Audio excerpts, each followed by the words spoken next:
Welcome back to the Tailosive EV podcast, ladies and gentlemen. We are your regular co-hosts, Nick, Randy, the middle one. How are you guys doing today? The middle one.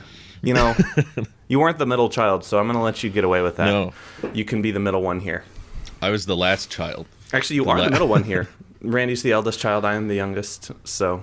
Oh, yeah. Congratulations, Drew. I guess I am middle-aged on this podcast in particular.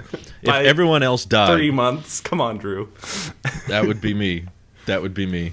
Well, have you guys... did you guys catch the interior shot of the Plaid Model S that was floating around? I take it Nick does not like it. No. Are we talking about the full steering wheel? That's what I'm talking about. The wax Dixie cup that was taped over the I think that's going to come emergency stock stop with every vehicle. They need that on every... There's a guy on the assembly line that just tapes it every single time. Think of blue tape and a Dixie cup. I love it.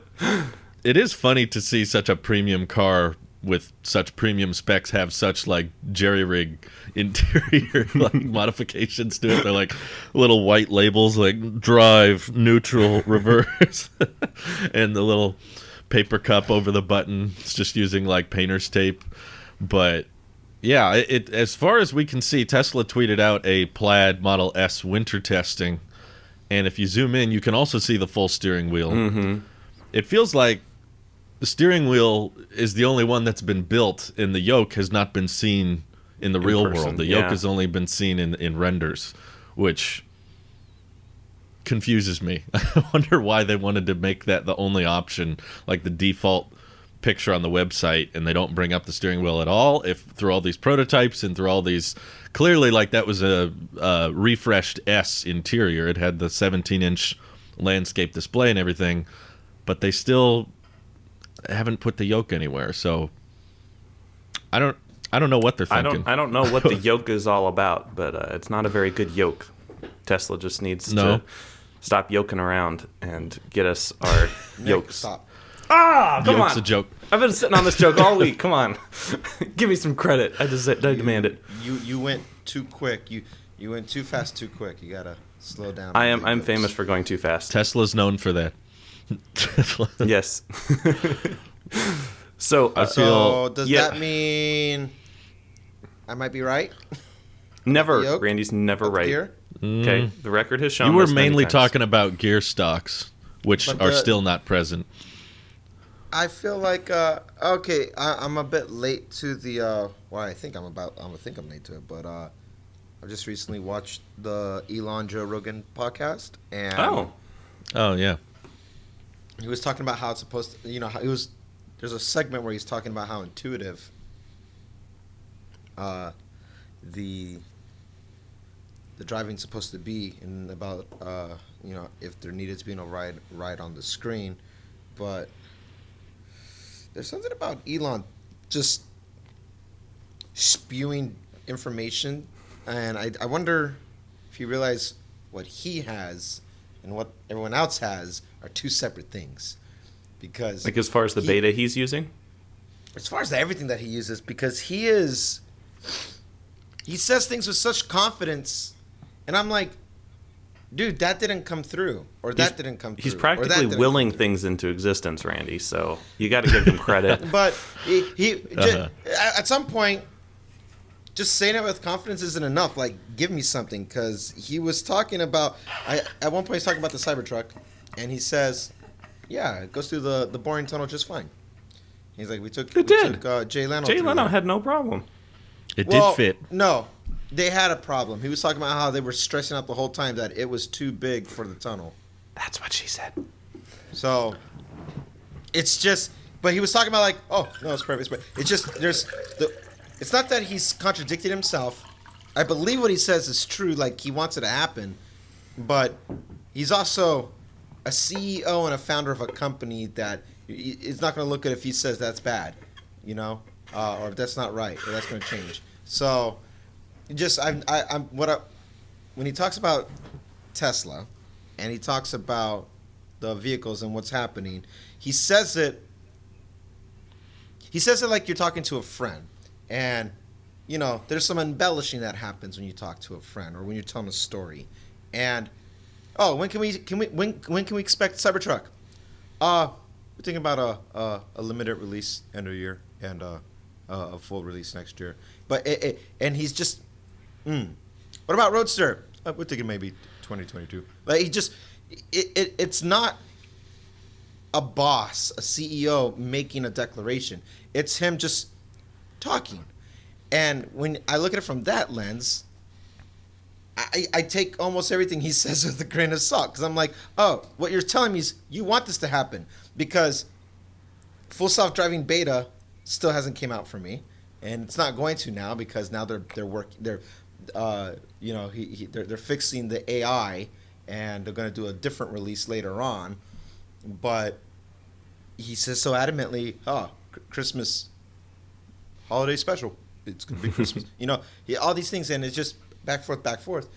So anything that he says. Are you hating on Elon right now, Randy? Everything. Because if so, you have to leave right now. Get out of here! You are not allowed on the Taylor CBB podcast if you hate Elon. My name is Greg, and I don't care too much. You're hurting him.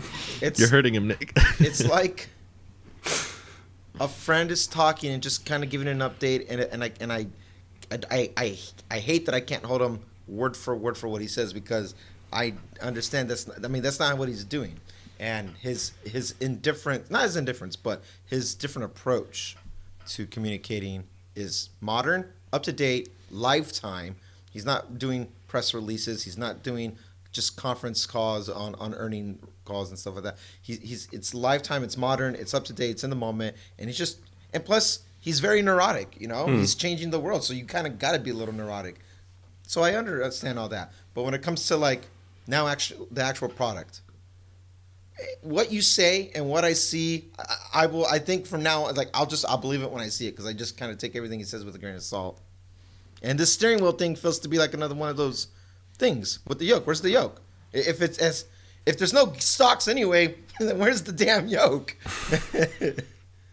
Well, they're almost completely separate. I mean, there were a lot of people I knew that were, in fact, I remember saying how excited you were for the yoke design because it looked like a fighter jet. But where most people's concerns come in is the gear stocks, which on the prototypes at least is still not present. And there are a lot of things Elon says that don't happen, but at the same time, there's a lot of things he says that do. And that is obvious because he's able to see a lot of things that we can't. And there's a lot of issues that a lot of people expect to have. I mean, that's the whole origin of the company. Electric cars are slow. Electric cars are stupid. They're too expensive. The range is low. They're not going to work out.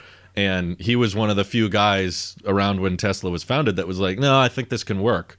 I know how we can make it happen, despite everyone else in the industry, probably rightfully so, because car companies were not common startups. They weren't something that you could just get going and, okay, we got profitable now. Okay, we're going to start mass producing. That almost all car companies were going bankrupt, and especially an electric car company was difficult. So he's got a track record of seeing things and foreseeing the way of the future before they actually take place. And there are certain things that his timeline's going to be way off on, I agree. But there's other things. I happen to believe him on the forward reverse auto change thing. When he said on the podcast that once you try it and once you get used to it, having to switch the gears becomes annoying, that sounded believable to me, because I felt the same way about so many things electric cars do that you don't have to think about. Yeah. Compared to a gas car where you do have to think about this, that at first people are like, I don't know, I want to have control. I want to be able to tell the car exactly what.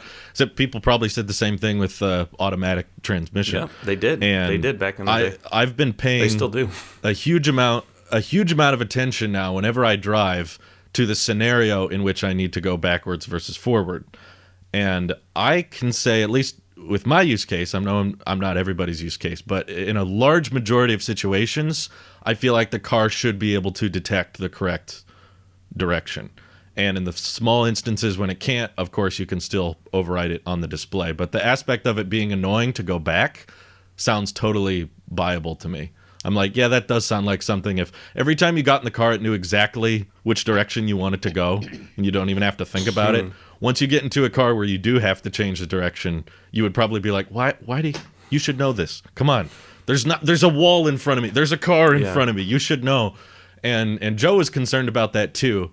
Honestly, I thought the podcast was really bad. I listened to the whole thing as soon as it came out, and having seen and listened to Joe interview Elon twice now, he went over the same subjects he went over in the last podcast about 10 times, and it drove me mad. It was like, you guys already had this exact same discussion. Why are you you're just like, do you remember when the Cybertruck window broke? And what's the Roadster gonna do? Oh, that's the base model. Oh, that'll have a space. It was like, we've Joe, done this already. Come on, did you do you not even remember the last episode? And he had never seen a Falcon 9 land. I know. Like, seriously? what the heck, Joe? Seriously? That drove me. Wow. I was so mad when he said that. He was like, how does the first stage land? And he was like, have you seen the Falcon 9 on the drone ship? And he was like, no. It's like, you've met this man how many times? And you've never seen that? I bet they've hung out even outside of the podcast too. Oh, I bet they have too. It's just crazy to me. It makes you wonder what their conversations are like off the podcast. I bet they're not super interesting. No. Insightful. So Elon, what did you have for lunch? In regards to the how people felt about automatic and manual transmission and EVs, the biggest issue, I think it came full circle with not electric vehicles, with Tesla. It came full circle with Tesla in regards to being in control, because I grew up on a stick shift, and that was my first type of learning of experience of it. And what I liked about that, and I love the convenience of an automatic because I have a free hand to not be on my phone, and I like the convenience of just one less thing I would have to do, but having that immediate control was something that I've always missed. And having a Tesla motor, it didn't matter. It's like you're driving a stick because you have immediate acceleration, brake, and all that, and it gives you the same boost that you would want. And if you want it a little bit more, if you want it less precise, then the acceleration, you can just go into the settings and change the acceleration where it's more, smooth, and it's more like a Cadillac, and you're driving nice and relaxed, and it's hoity-toity. So I think in that situation, come full circle. In a scenario with shifting gears, most of the time I think intuitively is going to be right. I think of one situation for me personally where I'm like, where I was like, this is going to be annoying if I don't have a shifter, because I was just using it when I went to Target. I pull into a parking spot, but I need to adjust. And I just need to pull back for a quick second and readjust. And that quick 1-2, I hope the computer knows what I'm trying to do. If I bring my car to a stop, I don't want it to park. I want it to back up because I'm not technically aligned the way I want to. Or some things where with our human brain, I go, that person doesn't have enough room to get in or get out. I just know. And if they do, I'm not comfortable with how close it is to my door. And I want to adjust. But if the computer sees 2 white lines, you're good, that might not be good enough for me. So in those situations, I'm like, I really hope you understand that if I just hold it for a beat longer, okay, R. Okay, drive. If you do that, then I agree. I think it's going to be intuitive in the sense that, like, you'll never want to go back. But if there's some, like, little hiccup right there, then, okay, screen.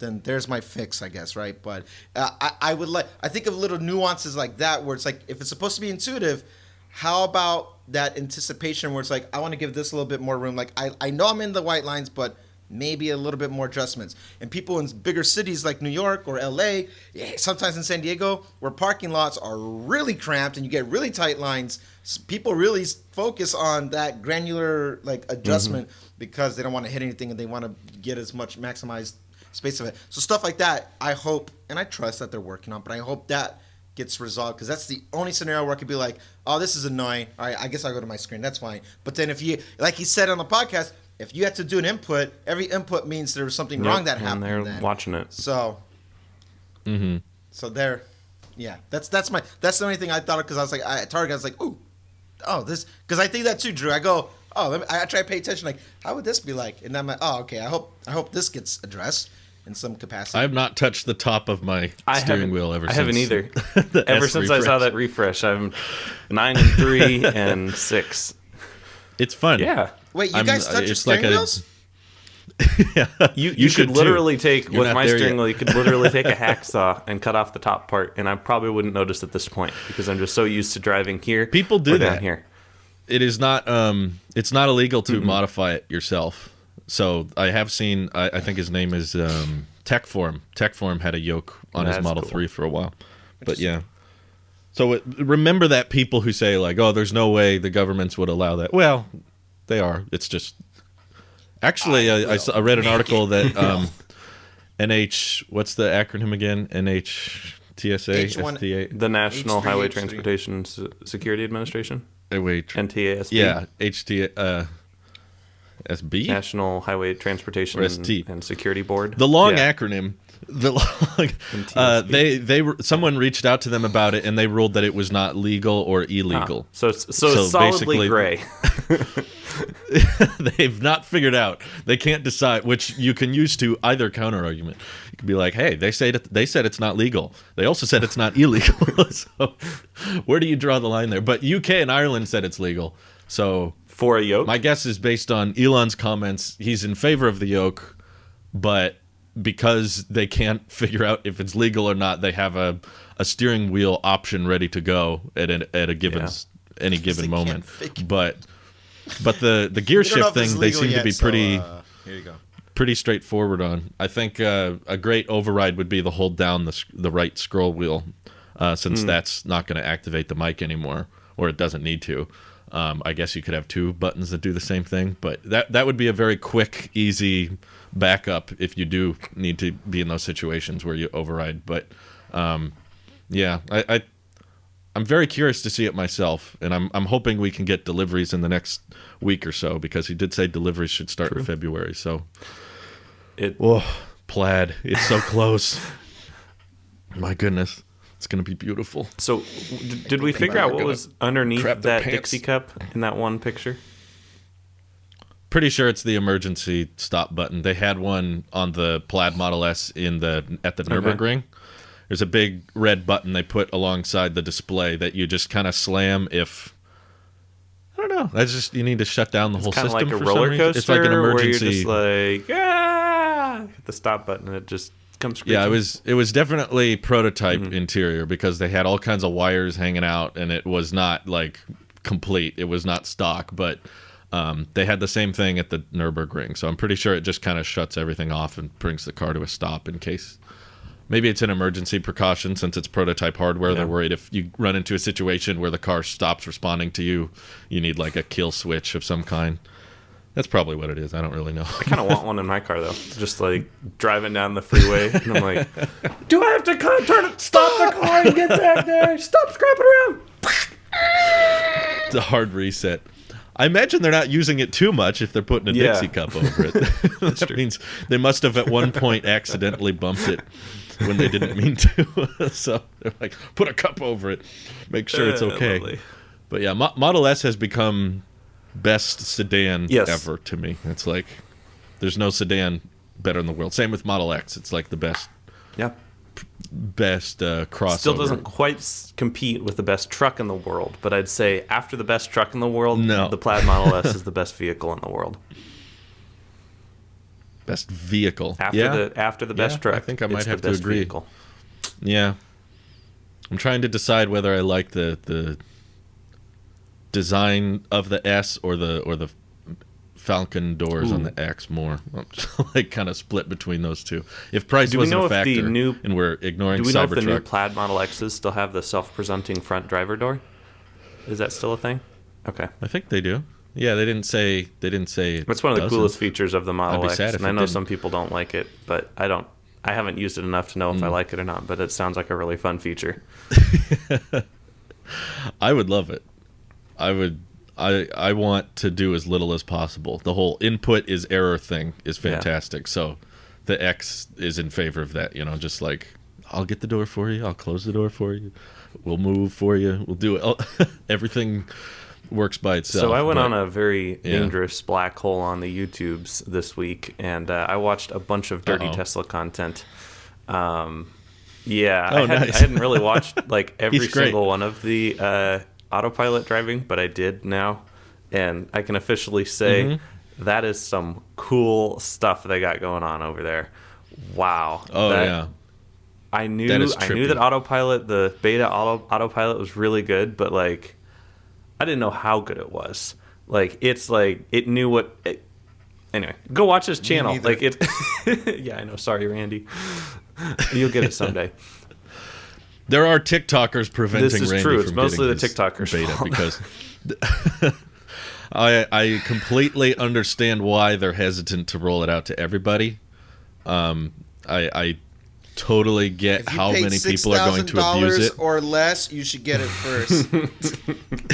Well, if one person gets a hold of that and then just starts trying to make clickbaity videos with it, and then they crash and die, Tesla's never going to hear the end of it. And they're really riding on eggshells. They're really, honestly, lucky that no one has had a major accident with it so far. But yeah, needless to say, I totally get why they're hesitant to roll it out to everybody.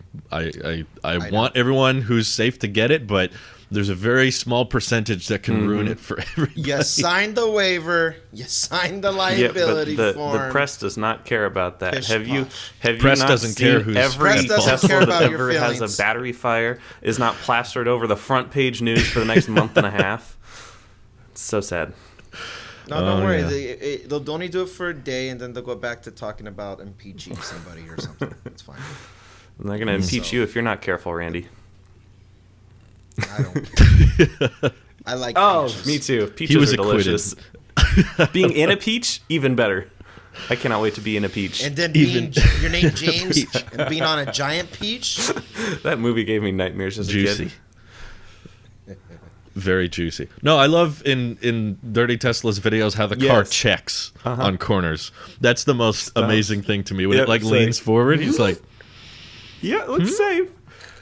"Is it? That's is cool. it good?" I like that. It's That's they're really just all cool. the Can't edge wait. cases though. Like in one of his videos, he came across. He was on a very very narrow residential road, basically almost one way because there were parked cars, and there was a mail truck, and the Tesla was just like, okay, well, I'm gonna sit here, and then they waited another like 30 seconds or something, and the mail truck kind of moved just enough to get in, and then the Tesla closed the mirrors and drove through, and I'm just like. That is so smart. Like the Tesla's like, I'm pretty sure I can make it, but I'm not 100% sure. that. So I'm just going to close my mirrors. We'll try to get through it. It's like, good job. We don't need mayors where we're going. I guess if you turned on FSD in the future, why even have those, right? Just fold them in anyway for aerodynamic.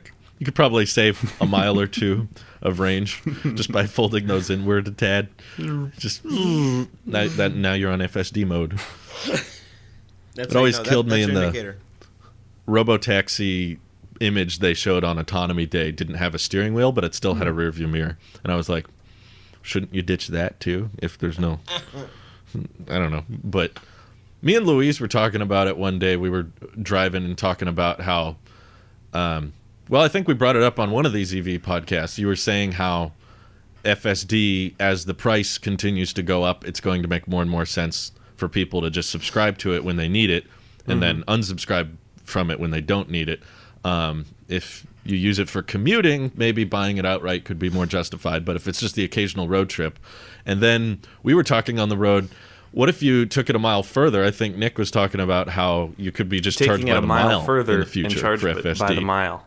I've thought about that a couple times. Charged by the mile. Just off the show. Imagine if, similar to Supercharging, basically you can activate it on the display and it will start charging you in motion, basically. You're driving down the freeway and you decide, I don't want to drive anymore. So you activate it, and just like a supercharging bill, it just slowly starts creeping up. Okay, you're basically instantly hopping in an Uber. In other words, that's way cheaper than a traditional Uber, but it's still your car. And you just decided, I don't feel like driving here. And then you would utilize that whenever you don't feel like driving and turn it off when you feel like driving is easier or cheaper. That's so smart, Drew, because in the first place. Actually, Tesla wants to make a lot of money on this full self-driving monthly subscription. And any way they can remove barriers to entry, they totally would. And so... Exactly. One button if it doesn't on even the pop screen. up with maybe the first time you do it, it's like, hey, next time you do this, it's going to be charging you by the mile, blah blah blah. And so if you just double click it just like Randy does, but it goes doo-doo, and then starts driving itself, and there's just a little counter next to your speedometer that's counting up the dollars. Yeah, Your exactly. meter, like a and taxi. then, maybe you can set it up to alert you when you've spent $2 or whatever, and you could be like, all right, I'm done. Now back to driving. Mm-hmm. That'd be so nice. I genuinely see that. I could see that happening. I feel like companies are always trying to get the smallest price in front of you as much as possible.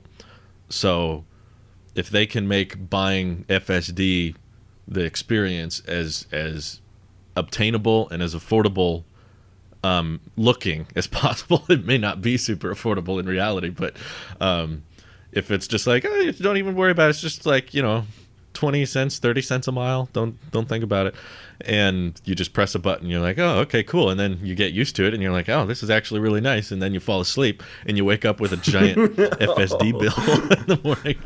You're like, oh, I guess I did spend the a lot of electricity money on though, or something and then at Tesla your house. It's like, oh, I left the water running on my, I left the sink faucet on my 3-week trip. Come back to $300 water bill. It's like, yep, that happens. Sorry. They want that low price in front of you, and they want it to be easy.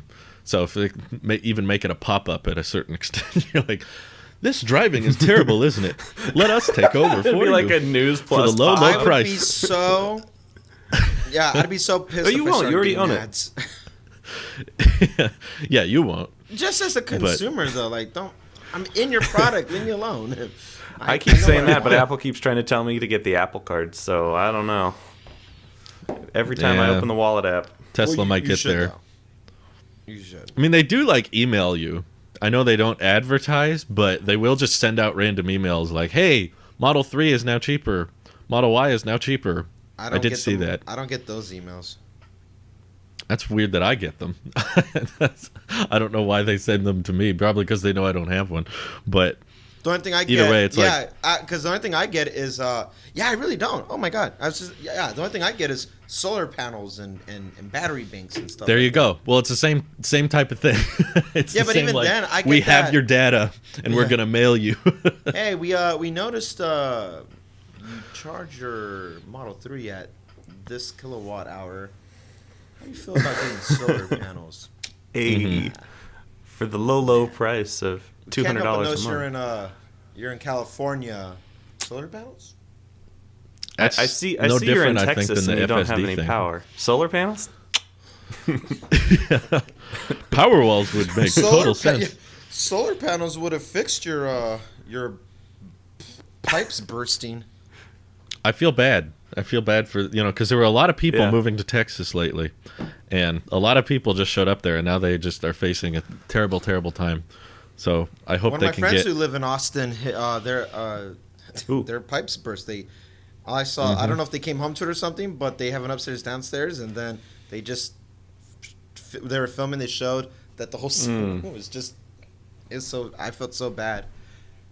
Yeah, Yeah, it's crazy. it looks awful. I'm not envious of Texas now, right? I hope they can get it figured out. I'm over here telling Brittany, maybe Air Force Base Lackland isn't, whatever. Travis looks nice. Let's hope Giga Texas can become super power walled up and completely work off the grid. Because we need Cybertrucks even if there's no electricity. We need to be producing them during the apocalypse, which, as we all know, is starting. That was interesting. He brought up on the Joe Rogan podcast is he was open to the idea of people picking up their Cybertruck at the factory and driving it off. I could see that being a thing that Elon says, and then it never happens. Drew, but at the same time, I hope not. I want that to be a thing. Number one, simple on Tesla logistics. All right. Everyone's going to want a Cybertruck. Everyone's going to want an ASAP. So for those who and they're going to want to drive it home. Really want their Cybertruck on the quickest day they can get it, they can fly down to Texas and pick it up in person. Exactly. There will be an event. The big parking lot. So full number of them. one, it's easy. Which one's mine? All of them. You have to. So easy They're all logistics, identical. number one. Number two, it'll be an experience for their Tesla fans. It'll help promote the Cybertruck brand, being able to have all of the people who are excited about a Cybertruck probably making YouTube videos and, just like the Apple Store on iPhone launch. Well, they never officially. You're right. They never officially published the Cybertruck unveil live stream. Oh my gosh! They never posted it. You have to watch people's re-recordings of it. So I know they didn't do like a launch event for the Model Y, but I think they should do a launch event for the Cybertruck just because it's so. So that was the second reason, and then the third and final reason why they should do this is because Austin would get a lot of tax revenue on having all of the physical locations of the sales happening in Austin. So. If they legalize that, right? I'm pretty sure you can buy a Tesla in Texas. They have dealer laws, still doesn't. So I don't know. It's confusing. I know in Colorado also had similar laws to Texas at one point, and we were working to change that. But anyway, it's confusing. So possibly not. But Austin would get a ton of tax revenue because the transaction would take place in Austin, and all of those people who wanted to fly down there probably wouldn't get their state EV credit, which, is the price to pay to get your Cybertruck day one. I bet most people, with the Cybertruck people I know, most of them would be willing to go there just to get it earlier. That's how pumped they'd be. And you'd have to tap your little Tesla card on each one to find out which is yours. They just give you your it key doesn't and they're matter. like, good luck. They're all the same, later. right, Drew? It's like maybe their VIN numbers are all just on little digital screens, later. and you just go to the next one on the line. Maybe get it as it comes off of the production line. I don't know So if that much worked. later that the old narrator quit and you needed to hire a new. Keep tapping each one. No, you need to. You can That's connect true. to the car from the They can phone even have it summoned. remotely, right? They can have it summoned. You can honk it. Why not just have it? Oh, there you go. They all hit each other on the way out. But yet, neither of them get scratched, though. It's this ugly sound, and none of them are scratched. But no. Does a Cybertruck Does a diamond scratch a diamond? Cybertruck? That's the real question. Yes. That's a good question. Yes. It's like Hulk and Hulkbuster punching when two Cybertrucks run into each other. That's shockwave. With deeper grooves at a level Cybertruck. Yeah, deeper grooves. Yeah, that's going to be an interesting first couple deliveries, for sure. They can stack them upside down. They're very stackable Cybertrucks. They go on top. Oh my gosh. Best game of Tetris I've ever played. Easy. It's easy. I guess the second row would be a little more difficult, but yeah, I rewatched the Cybertruck unveil event last week just because I was Bored. I didn't remember it very much, and I was like, I want to relive that again. I watched Yeah, our reactions to the Cybertruck unveil about 2 weeks ago. I put together a little reaction video, and I was like, man, I was so happy. I remember don't think that I've been night. that happy in a long time. It felt like a dream. It felt like it wasn't real. When they, it's. I love that they picked that music too, and it still is crazy to me that it's actually 2021 now too. Like when that unveil happened, 2021 sounded so distant. I know. Now it's like, it's this year. Huh. You know, 2020 was just so enjoyable. Just getting a redo at 2020. The squeak will. Yeah. Don't. I will always say that. Don't say that, Randy. That's my tagline. The squeakle. Wow. Yeah. Yep. Is that from I'm Alvin and the surprised you Chipmunks? had to ask. You're like, no, that's just a that's thing a lot I of came up memories with. ago. Have you guys seen the updated Bolt? Update what? Bolt. I'm sorry. Is this a Cybertruck? It's pretty dang No, cheap. I have not. I must say, Let me look it Is up. it 30,000? just about, yeah. About the new Bolt is around 31 and 250 mile range. They updated the exterior and the interior. I think it's called The 2022, but it's 2022 coming Bolt? this year. It's like that thing where companies do the Interesting. following year. But yeah, it's coming this spring or Yeah. later this summer, I think. That's not bad. Just It's 30 pretty for the range you 31,000, get with that. two- The biggest 32,000? drawback is the charging speed, though. Yeah, 259. I think it maxes out around 55 kilowatts, which means if you're road tripping with it, like 30 minutes of fast charging will only get you 100 miles.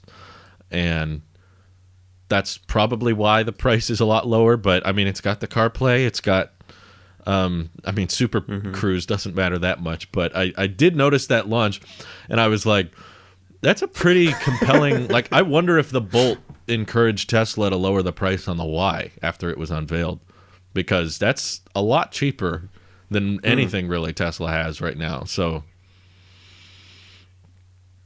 And they're still getting their 7,500 federal tax credit. Well, right? I think everybody might. There's rumors that that's coming back for everyone. I don't think neither Bolt I or saw that Tesla for are Tesla, guaranteed but- to get it, but most are saying it's fairly likely that legislation will pass. So, and that'll be around 7,000. But if that ends up happening, yeah, you're looking at a pretty close to $20,000 EV with over 200 miles of range, which the charging speed sucks, but I'm pretty impressed. I wonder how That's profitable that kind of vehicle is for them to make. But Well, I did see a couple weeks ago, Chevy was pushing out ads about their Super okay. Cruise, and let me just read you this tweet I saw on Twitter, and you guys are just gonna get such a laugh out of this. From @Chevrolet, you're always in charge. that is great. Yes, that was a great joke. You're always in charge. The first Chevrolet available with Super Cruise. It's the industry's first true hands-free driver assistance for compatible roads. See it revealed February 14th, 2021. And I'm just like, industry They're first. getting very technical. Because On Super a Cruise, I select do roads. think, I do believe has the eye tracking thing where you don't have to keep your hand on the wheel. So, yeah, Yeah, but it also I only saw a works good on, like, map 4 comparison. streets. It was like roads compatible with Super Cruise, roads compatible with autopilot, and it was just the whole country was red. It was like all filled in. Yeah, They it's discontinued definitely the Volt. Yeah, I have a neighbor with a Volt. I think really? so. Oh wait, The wait, Volt wait. was the hybrid, yeah, yeah, right? yeah. Bolt was the all electric. Volt Yeah, was yeah. the hybrid. Volt was the one that people were trying to compare it to the Model 3. If it has a combustion engine, I don't Yeah. care. But it was still a hybrid, though, right? I feel like that shouldn't count. But I do. Exactly. One of my neighbors has a Volt, and I see it charging a lot. So I think it's like, it's one of those type of hybrids that you can basically choose to not activate the combustion engine at all if you want, which some hybrids aren't like. There's lots of different kinds of hybrids, bizarrely. Second that's generation counting Volt gas, gets but yeah, 420 it's- miles. I doubt it's counting the battery. Oh, it is counting gas. If you go if you go based on just the battery I bet range, you're I think right. it's normally I like bet you're 50 right. to. It's usually sub 100. Okay, So I was even a little surprised. Like, the concept of 450 it miles. makes sense Wow. on paper pretty well. The idea is when you go on a road trip, you use the gas tank, but when you're just driving to town and back and doing city driving, you just use the battery because Sounds like a you know hybrid. to average me. commute is 30 miles. So as long as you can get around Yo, 30 miles a day off the okay, battery, Prius. but they're not super efficient because everywhere you're driving, you're holding this giant combustion engine around with you, which means that the battery. So you're not. And the battery I mean, packs. you can get decent mileage on them, but I don't know. With hybrids, I'm always just like, can't you just commit? Why don't you just go all in? They're like You have a fundamentally compromised. And I was actually talking with a non-EV friend, like an IRL friend, and he was like, "Oh yeah, I'm looking to get in a new car, and I want to get a more green vehicle." And it's like, "Oh wow, cool. Have you looked at Tesla?" And he's like, "Nah, I haven't really. I was looking at the Bolt or the Volt, one of the two." And I was like, "Okay, Get out of my tell me more life." about this." And he's like, "Well, you know, I like the idea of being able to plug it in or put it in the gas." And I'm like, dude, you're going to be hauling a There's a lot of chemistry set science around in that you- one vehicle. around with you, like for those 2 times a year. Like, come on, why? What are you doing? Get a Tesla. And he's like, well, don't the Teslas like not have any range? And I'm like, no, dude, Tesla has have plenty of range. You're never gonna. Oh, but what if I need to open the glove box after an accident? Also, supercharging is so much more classy than a gas station. Open. You just roll up, take your time. Totally. There's other people there. You just plug in. There's no credit card. There's no area code. If your biggest concern is how do I get into a glove box after an accident, your priorities are kind of screwed. In that case, I would also argue Tesla just because it's the least likely to get in an accident in the first place. So you probably, if your argument is safety. This is true. It's the safest vehicle on the road. Mm-hmm. His other big reservation was he couldn't buy it from his dealer. And I was like... Yeah, I don't know why anyone would list that as I'm sorry you see that as a negative. Benefit. Right? Well, he was like, but I like shopping around and finding a good deal. And I'm like, no, you go on the Tesla website. I like going into my purchase not knowing what it's going to be. But can I get a deal? Exactly. I like getting screwed and I'm just out like, of money I don't understand that, but whatever. He just wanted to find a deal. I like haggling. I like not knowing what my final actual out the door price is going to be. Yeah. I like it when five-car salespeople come up to me. Hey, how you doing? Can I get you anything? All right, cool. I'll be over here. I'm Jim if you need anything. Get the... I think some people just like knowing, even if it's not really factual, they just like knowing they got a deal. They like thinking they got a deal, even if they didn't really. Mm-hmm. And when but a Tesla's not a deal. That's just the retail I was trying to price. So people are like, "Oh, that's not a discount. That's just what it costs. I don't want to pay what I want to know that I saved money somehow." And they feel like if they talk to the dealer the right way, that means they got it at a better price. You want to save money the right way? Retail. Buy a Tesla outright. I have spent nothing. Exactly. I was like, dude, you realize this dealer's upcharging by I fall into two camps. And so extended warranty. I fall into two camps. You should either be planning your next EV purchase, which most likely should be a Tesla for safety, autonomy, range, features, or Tesla for most people. My second option was going to be, or if a Tesla is too expensive and too costly, you should be trying to buy the cheapest possible used ICE vehicle so that you have more money later for your Tesla. Those are my two camps. If you need a car now and you don't have 40 grand to drop on a Tesla, then try to find like a $4,000 or $5,000 beater. Use your grandma's old car that she doesn't want to use anymore, or go on Facebook Marketplace and find some cheap, lowbrow, basic car. Public transportation. Yeah. Basically, I'm not in favor of people being like, "Oh, a Tesla's too expensive, so I'm going to buy a $20,000 combustion engine instead." Because if you're factoring in how long you're going to keep that car and how many either smog checks or oil changes, brake pad replacements, gas prices, all that's involved with a somewhat expensive new vehicle, then you're better off just paying the upfront cost of the Tesla anyway, and that's going to actually get better with time, not worse, which all these other combustion engine cars will get worse with time. So that's pretty much the camp I'm personally in right now. If my car died right now, then I would be more inclined to borrow someone's car or get some $2,000 cheap beater car so that when I am ready to make a full big purchase, I am. But making a big 5-figure purchase on a combustion engine now, to me, is just a bad idea in general. It's going to cost you more in the long run anyway, so don't bother, please.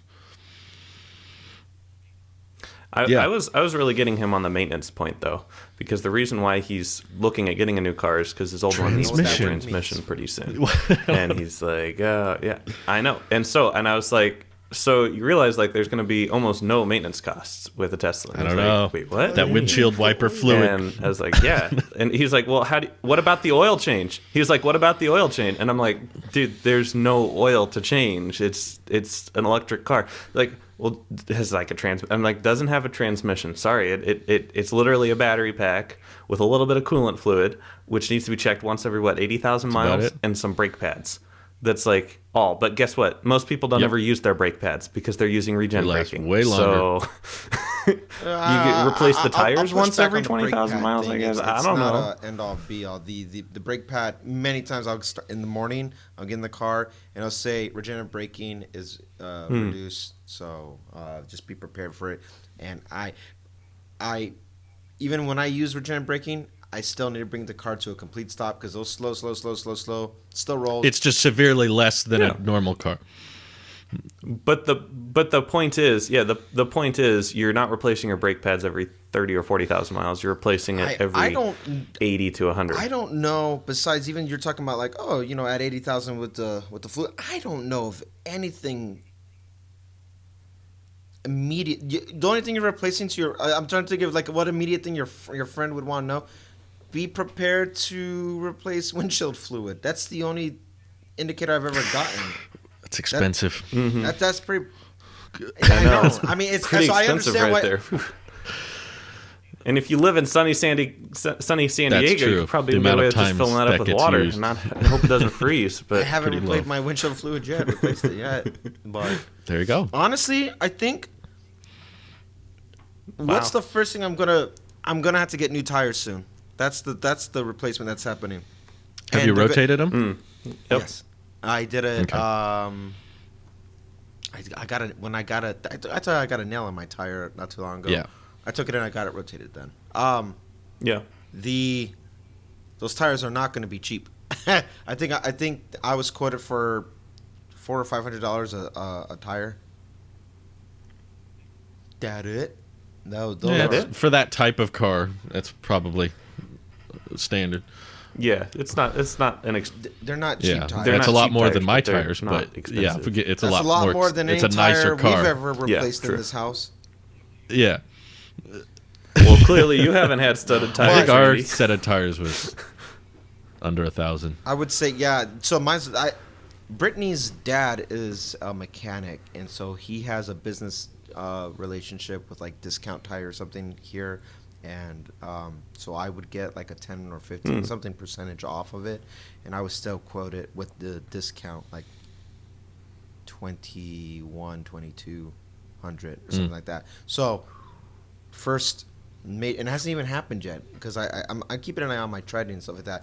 But all that to say that the first real major maintenance that would need to be done over time, is going to be tires. Putting aside a couple grand, worst case scenario, years later, and that's it.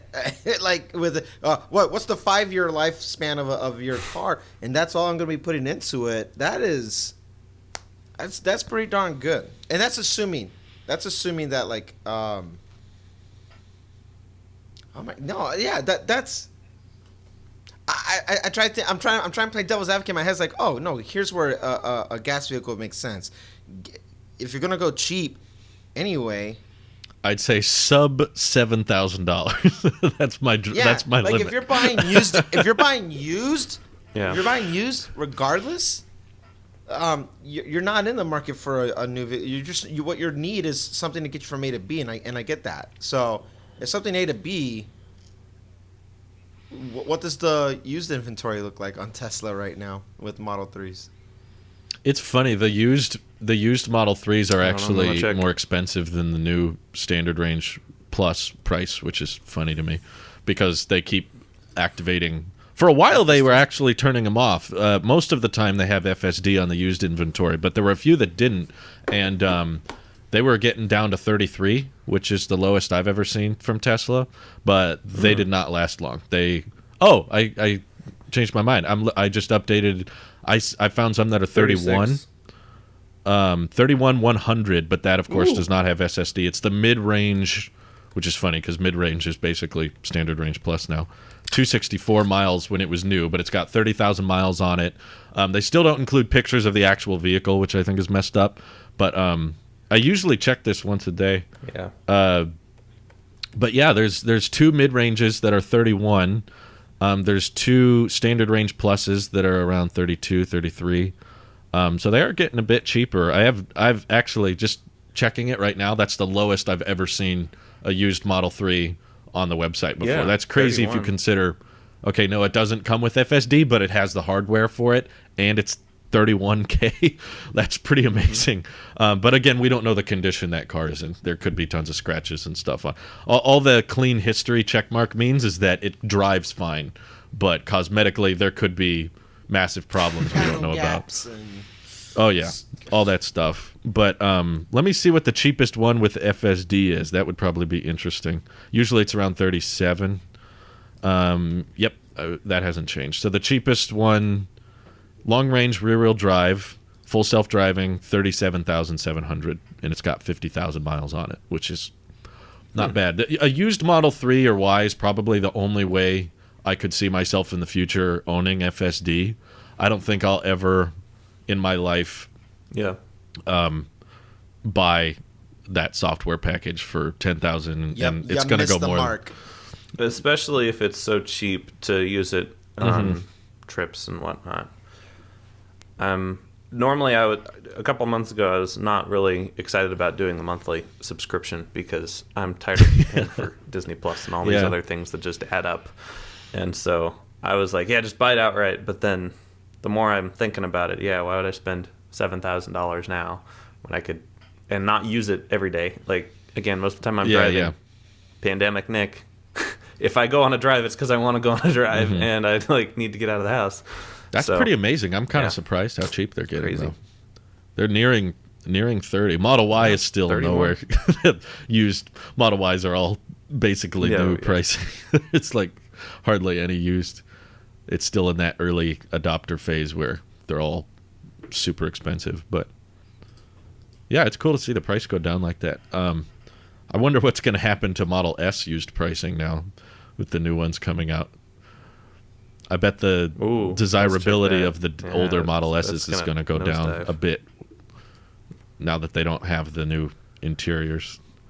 Cheapest I see is 35, but that's with the old grille. There's a 38 with the new grille. Yeah, 42 with autopilot. Yeah. 42 it's with not FSD. horrible, but you're just going to get in there and feel so... You can get a used Model 3 for cheaper than a used Model S. That's through Tesla. That's pretty impressive. Yeah. For 31, you can get a used model. Yeah, no, I mean, it used to be for a long time. These 2015 Model S's were way cheaper than Model 3s by like $5,000 to $10,000, and we're getting to the point now where we do have quite a few really cheap Model 3s. Hey, do you remember Elon a while ago said all of the Model 3s that were going to be turned back into Tesla with the leasing program were not going to be resold, and they were going to be saved for the FSD robotaxi fleet? Do you think they're still saving them, or do you think that they'll go ahead and sell those now? Because it doesn't really seem like it's ready. I think I read somewhere that there was some a certain country where they were deciding to activate the buy the vehicle after the lease. I don't think it was the U.S., but there was hints of it coming to the U.S. It's not official yet, but it at least shows that they're thinking about enabling that, because obviously robotaxis weren't here as soon as they were hoping, so it doesn't really make sense for them to hold on to all these leases if they're nowhere near ready to launch the network. So they're probably pumping them on the used inventory site as we speak. I bet there's probably a decent chance of those being former lease vehicles. They're like, thanks, okay, we're gonna sell them again, and they get all their money back. So the 31,000 is pretty impressive. Yeah, like impressively low. Yeah, especially for a mid-range. It's basically, I mean, standard range plus is 263, and that's 264 with 30,000 miles. So it's what mid-range once was, but true. Yeah. Yeah. Okay. True, but still, I don't know. I'm impressed. I'd be very tempted. I don't know. It's $10,000 less than a Cybertruck, so the $10,000 less than the eventual. When the Cybertruck's ready, these will be even cheaper. That's probably a compelling offer. Yeah, I know, and it's like, okay, buying a $45,000 Cybertruck or a $25,000 Model 3. Yeah, that would be depend on conundrum. I guess what you want out of it, but I'm very Cybertruck's unmatched. It's a money question at the end of the day. I'm amazed they decreased the price of the Y. Did you guys catch that? I did. Yeah, that's the 3. Right? Yeah. Or 39. They just got it $10 under 40. which is pretty impressive considering like 2 months ago it was 50,000 starting. Yeah, that's a very. That's true. Do you think that's because the Mach-E is out and people are like seriously comparing that? Or I think or it is. what I do you think think you're right. caused I this? think it's the competition. I think there's a bunch of electric crossovers, and Elon obviously last year was not interested in doing a standard range Y. He was like, nah, range is too low. We just want to focus on longer range. But then the Hyundai Kona EV, the Mach-E, the VW ID4 is launching this year, and now the Bolts are coming with over 200-mile range for around $31,000. And they were like, ooh, we're not really looking like the affordable EV automaker anymore when everybody else is undercutting us. So I'd love to pick Elon's brain on the standard range Y now and just be like, so you tweeted this, but then you released it. Why? Like, what's the end game here? That. Let's talk about that. And I'm guessing it had something to do with competition coming up with very, very low pricing compared to the long range Model Y. And they were like, we need something to give us a bit of an edge. But my cousin's very interested in getting one, which I'm excited for. And a few of my dad's coworkers just bought a Model Y as well. So with that low pricing now, like the fact that they're only like less than $1,000 off from the original price when they unveiled it, and it's still technically early because they said it wasn't coming till spring of 2021. So true. Wow. My gosh, you're right. Wow. And now back then autopilot wasn't included. Now it is included, and I'm seeing it's amazing. So many more Model Ys in San Diego show up. I'm seeing them here. They are quickly taking over the space, like a weed growing in the grass. It's a good thing, Randy. I'd love to see Randy in the third row. Oh my god! I bet you would fit. Yeah. I want to see myself in the third row. Like, I'm 100% serious. Like, I think I could do it if I could have both of the seats back there and I could just be in the fetal position. I think I could do it. It would be a hilarious video, at least, to just watch you try. It would be. Yeah. We'll see how fast Tesla Roddy rips us off. Or inside EVs. They credited us. Thank you, guys. We appreciate you. Thank you. I know. But yeah, no, I genuinely believe the statement now when he says the Y is going to outsell everything combined, especially with how popular it is now and how they're pricing it. Oh man, can you imagine if the tax credit comes back and it's still $40,000 for standard range? That thing's gonna. Everyone's gonna be buying that thing. Yeah, I think Model Y is it's on paper with pricing and if you get credits and everything that's coming with it, I think it's going to be your best bang for buck. Yeah, there's only $3,000 between that and the Model 3. Yeah, but the trade-offs that you would get just with cabin space, just cabin space alone, and the I'm on the Y, just kind of clicking through. I think. Me too. I think the Model Y will definitely become the front runner of all of it long term. I think just. Because until you said, I completely forgot that. They released it ahead of schedule, and I think if anything is to be a statement, lowering pricing like what they did to get it under $10 under and stuff like that, like doing it to the Model Y and saying like this is it, like whatever you're looking for, this is it. Like Tesla's making like big term moves with this vehicle, and big time. I'm here for it, man. That's cool. That's cool to see that they did do standard range, that they are lowering the price. All that stuff is absolutely saying Model Y is the is the recommended vehicle for most people. You're in a market for looking for anything. You're gonna buy new. You have to, assuming you're gonna do everything outright. Mm-hmm. Model Y is best bang for buck for everything that you can get, and it just, what's crazy is just thinking about rewind the clock just 3 months ago and how much all this information had changed, and what 90 days from now is going to look like. It's happening like this. And the beauty of what they do is, and we talked about it before, they're not going to wait till next calendar year to do the 2021 or 2022 version. They're just going to do it right then and there and knock it out. And that's it's annoying in the sense that I feel bad for the people who made the purchases, but it's such a smart move going forward for people. And ultimately what they're doing is they're moving the industry forward. And this is the price people have to pay, and you have to accept, like myself, of being an early adopter. Okay, I don't have the best range. I don't have the best this. It is that's the deal you have to make with being an early adopter.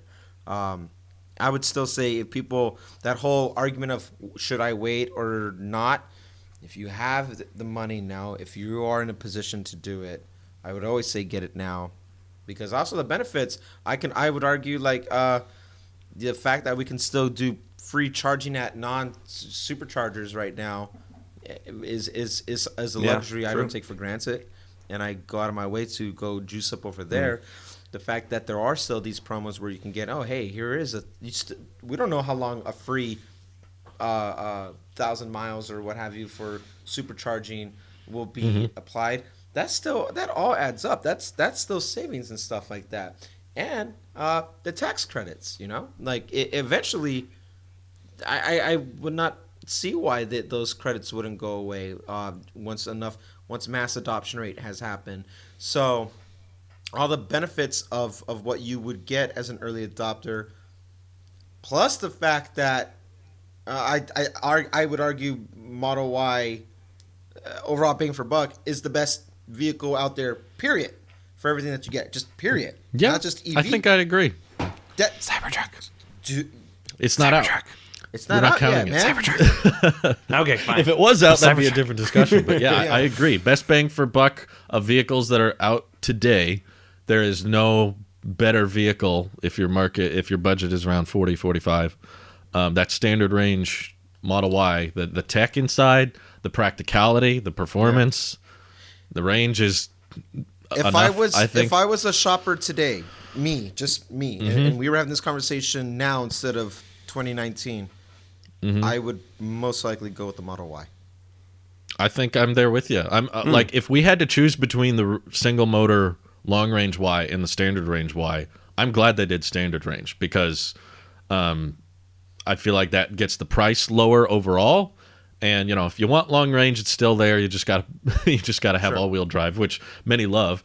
So if you're gonna do one or the other, the people who are not too concerned with range are still going to be fine with 244, and they're going to care more about the lower price point. So if I had a commute, basically, if I was driving to work every day, that would be my easily first pick. I might be split on the Model 3 just because I could save a few grand. Sure. And I don't And know that's why if I say would utilize I the most hatch, likely but would pick it, because if we're penny pitching still, then I'd be like, okay, well then there's the Model 3. But at the same time, though, it's only $3,000. And like, how long are you going to keep this thing? That's it. That's the thing. Model Y for me, if I was in the market today, for how long I'm going to keep it, that's the car I'm going to put car seats in. I want as much space as possible. Like that's. Plus, it's Louise loves the 7-seater. By the way, she loves talking about how much she wants. Really? I always keep saying 7-seater's so stupid. Really? She's always like, No way. no, if you like, you bring in your kids with you, and they have friends. You have a place for the friends. She's just like, yeah. So if you get in a car accident, those friends Your just least get favorite first kids. platted. I like the it. third Okay. row. Your least favorite. No, it's I agree though. Safety wise, I'm concerned about the third row. But Do you think it would be safer to put someone in the front seat or in the third row? depends where the collision is. Okay, no, that's fair. front seat? I don't know. Front seat. I was Like, gonna say you're not supposed to put little kids in the front. You're not supposed to put kids in the front seat with the airbags. Airbag but, like, I deployment wonder if it thing would be is safer. true about like just exactly where you're sitting, and it knows your gender. Which how the hell would it know that? I don't know if it knows your gender. It knows what you had for breakfast. It has The airbag will deploy based on your last It meal. knows when I'm gonna have my next bowel movement. Like here, because we're gonna. I'm all in favor of Tesla. You know, Elon said that with the advanced airbag system, seatbelts are kind of redundant. I am all in favor of, if you have an advanced airbag system in place, getting rid of seatbelts.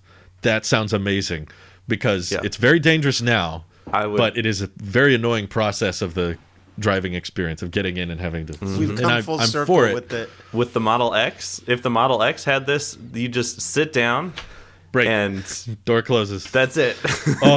Not have to worry about seatbelts would be amazing, but yeah, it's probably going to take years to get that law changed. But I'll preface it by saying, as long as you have the airbag system that's super advanced, you can't just put a basic cheap airbag in there and say no seatbelts anymore. Just be like, you if you do need this, the one that knows how you're sitting in your seat, so knows how to deploy it. That sounds awesome, though. Now seeing a $39,000 Model Y and see how close Tesla is to their actual promised specs, does that change your guys' opinion of the single motor Cybertruck? Or do you still think that's probably A little bit. I'm going to be 100% honest. It changes my opinion a little. What the opinion? What do you mean? I forget. The opinion of, do you think they will make it? Do you think it will exist, or do you? Because I know in the past we've done podcasts where we think that will, similar to how they scrapped the standard range Y. We were like, okay, they didn't really hit that promise in the Model 3. It's near 35, but it didn't quite hit 35. So when we see $39,000 Cybertruck, everyone's like, that one will probably get scrapped, and Tesla can write it off as, and not many people were ordering that one anyway. So, but there's no way we would know. Does it change my opinion? Is it more likely to happen now? That they'll scrap it? No, more likely that they'll make it and not scrap it. The single motor, I think they will make the single motor. Yeah. So it will happen. Yeah, I just don't think it's. Well, so I think it will happen. I don't know when it will happen. I must say, if Y is reflective of anything, this was pretty dang spot on with the with the timeline. Cybertruck, yeah, everything might be pushed back a few months, but yeah. The thing about the Cybertruck is that I'm really concerned about it. I'm worried about it. I knew you were going to Hour say it. 7. Yes. Well done. There we go. That's how You you made know. it pretty long. Thank you. I feel like with the Cybertruck, I think the thing that we always circle back around, and I feel it's still prevalent now, is it's a different demographic. Oh yeah, You're definitely. You're not getting a Cybertruck because you're trying to save money first. Is it there? Sure. Okay, great. Let's do it. You get a Cybertruck for the utility purpose of it first, and the fact that it's bigger cabin space, and then it has the functionalities of a truck and what it's trying to appeal to, and it being so polarizing of a design from what people are used to seeing as a truck is more of a reason why people who are double downing on the Cybertruck is because of the utility of the truck, not because of what your out the door price tag will be for it. So with that, I think the single motor will happen. I don't know how. This goes back with that podcast. I don't know how much in a hurry he is about some of this stuff. I think he wants to hit certain objectives and timelines and have things delivered and say, hey, well, Tesla made it on this timeline, and sure, it is the most expensive one, and it's the tri-motor, blah, blah, blah, which I'm all for, but now I definitely think the tri-motor's first. Now that the Plaid Model S is coming later this week, basically, and they've got the Plaid powertrain in production now, so Cybertruck definitely going to be tri-motor first. Yeah, and so I don't know. I don't know how important it is of a objective, of a measurable goal to say get the single motor out now. It's easy to be like, we're working on it. We get it when we get there, and just sit back and still watch all the model. People who have reservations, my hesitation is it was only $100 to reserve. You know what I mean? Like Tesla got the barrier to entry Tesla was got very a low. lot of money from that, but it's also because of it. It's not like you're a Founder Series Roadster, and so we're gonna make for damn sure this is gonna be good.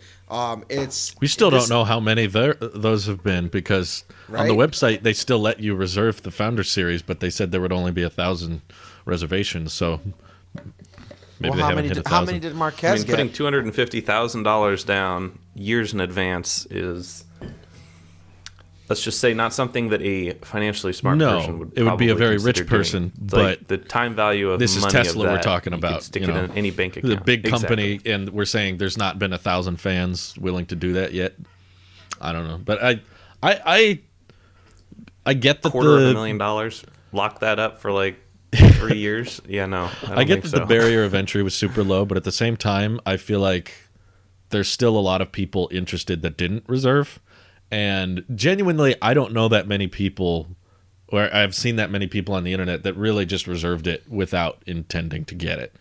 I know that some did, but I feel like that is probably lower than a lot of people think. Doesn't Nick have one of each reservation? 3. I do.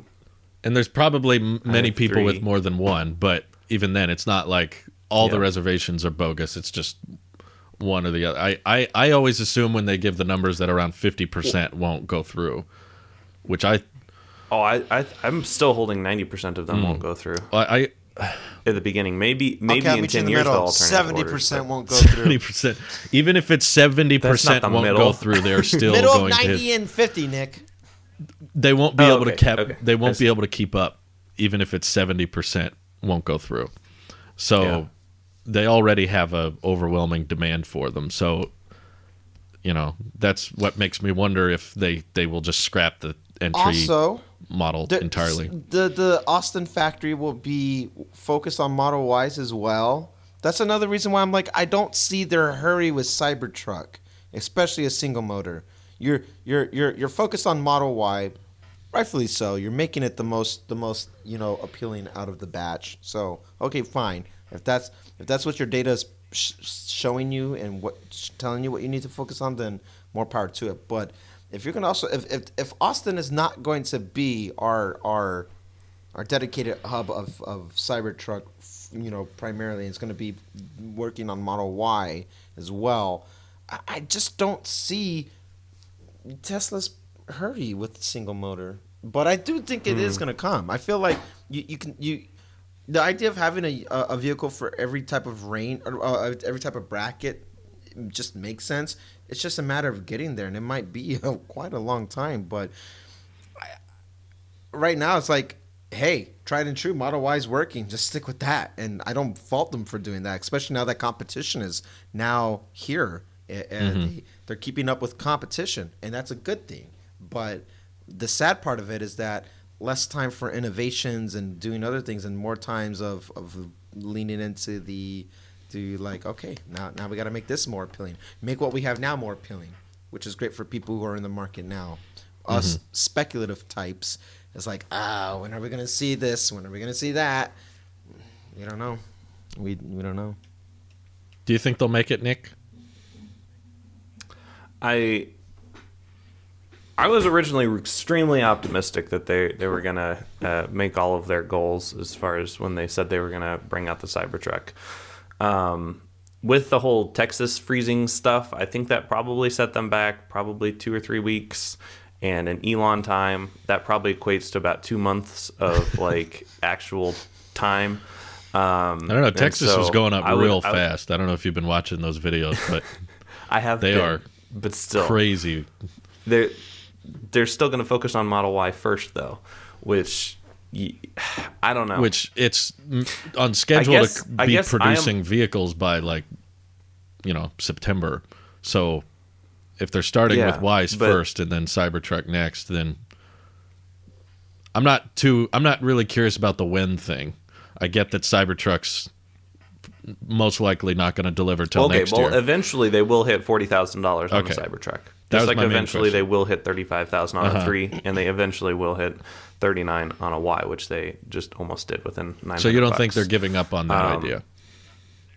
They're not. It's just a matter of time. Just like with the Model 3, we started with more expensive models, and we've been working our way down. We're getting really, really, really close to that $35,000 starting price. I think we need to give it another 6 months to a year or so before we'll actually see that $35,000. Well, they did hit it. They just backed away from it after a while. Yeah, okay. They hit fender it, bendered but 35. they didn't actually want you to buy it. Yeah. Boom. They were like, okay, we'll do it, but we don't actually want you to buy it because we're not making any money. It was on the this. website for a week. That's how I remember. It was on the website for a week, and then you can order it on the phone for like a year and a half, and they finally got rid of that. Well, no one was doing it. Well, of course no one was doing it. Exactly. And the starting price needs to be something that they're proud of. That needs to be something they're promoting and wanting you to buy. So I think we'll definitely have that $40,000 Cybertruck, but I think it'll 100% start out with the $80,000 tri-motor. And then we'll get the dual range, and then we'll get the single motor. But I'm sorry. What? First you said 80,000, and I was that up? like, no, 70. And then you said dual range, and I was like, wait, dual that mean? You exploded my brain, Nick. Dual range. What is a dual range? Yes, it's actually a dual range. It has two ranges. $80,000, then we'll get the dual range. I was thinking maybe he's counting FSD, because then it would be 80, but...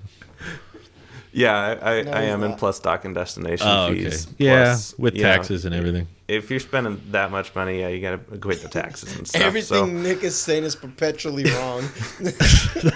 Dual range. This is so true. No, it's not. Dual range. I agree with a lot. I actually do. What you said. Wait. They had pickup trucks. They have pickup trucks that have 2 gas tanks. The big diesel pickup trucks that have 2 gas tanks. We used to have them. I know where you're going. I want a dual range Tesla. That's what I want.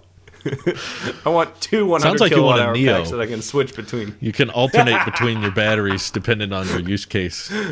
It's an interesting business model, but it would never work in the U.S. No, I think what I actually want is an Aptera. Sounds like solar panels aren't coming to the Cybertruck. Yeah, it doesn't. No, it didn't sound believable on his Don't podcast.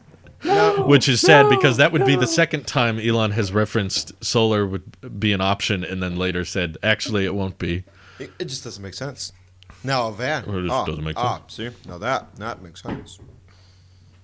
He seemed to be very We'll need to make it confirming make sense. of the van. He was like, eventually, yes, there will be a van. Yeah. Oh, yeah. Would you get a cyber van, Randy? Would I? I know Yeah. why you're asking me specifically, and yes, I would. Okay, cool. I'm guessing So it we has can some be kind hashtag of van life van in life, the cyber yeah. van. Yeah. The idea of, you know what I've been thinking about with this whole, not van life thing, but with cyber something. If the truck is gonna start coming out soon, I'm actually not wanting our reservation to go through so soon as a tri-motor, because I don't want to pay that type of money. But Yeah. I'm not the I'm not the driver of this movement, and I can only sit here and be like, yes, dear, yes, ma'am, yes, ma'am. So she still wants to go through with it. When we stop filming, which we're at the end, I'll tell you something. I just want to say it off. Just remind me this in a second. Yeah, we're done. Okay. Whoa. Well, thanks for watching, everyone. We can't share these details with you, so we'll wrap it Top up secret here. information here at the Talos of EV podcast. Bolt is cheap, but Teslas are better. And don't buy a gas car if it's over $7,000. And see you in the next See you one. in the next one. Take care. I'm worried about the Bye-bye. Cybertruck. Bye. Air power's dead.